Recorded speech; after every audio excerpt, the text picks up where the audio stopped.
There may be arguments where we have trouble discerning the structure. What do we do then? For those arguments that defy our attempts to break down the structure, we can employ a test we'll call the Y test.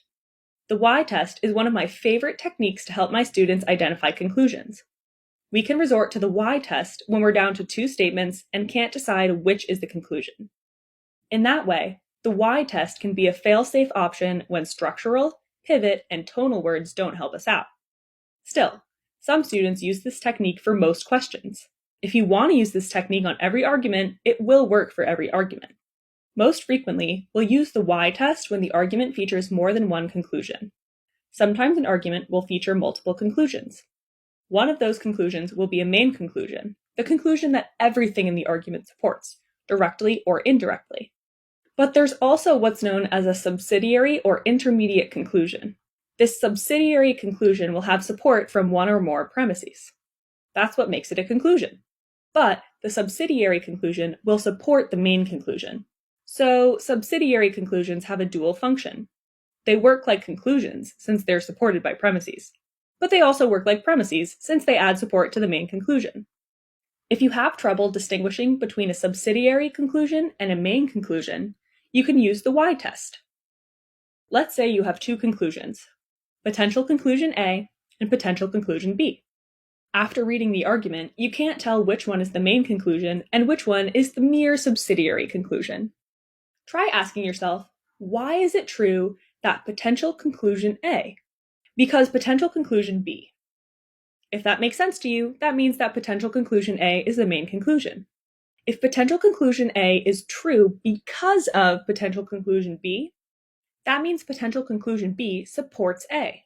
That makes potential conclusion B the subsidiary conclusion and A the main conclusion. If that initial formulation didn't make sense to you, try flipping it. Why is it true that potential conclusion B? Because potential conclusion A. If that makes more sense, that means potential conclusion B is the main conclusion, since potential conclusion A supports it. Essentially, whichever statement you think makes more intuitive sense plugged into the Y part will be the main conclusion. That's why it's called the Y test. Let's get practice applying the Y test to a real LSAT argument. Take this example from Prep Test 54, Section 4, Question 11. We probably all noticed that the last statement is conclusory since it uses the structural word thus. There's one more conclusion. If you missed it, take another look at the second sentence. How would you characterize that sentence? If you had to give a name to what the author is doing here, what would that be? We would call that an explanation. The author explains why Australia has fewer carnivorous mammals than other continents. Explanations naturally involve some of the author's tone. There's a reason people hate mansplaining so much, right? The mansplainer has a tone of patronizing superiority. Same thing with the author's explanations on the LSAT. They often evince some author's attitude, and they're typically conclusions. So we have two potential conclusions.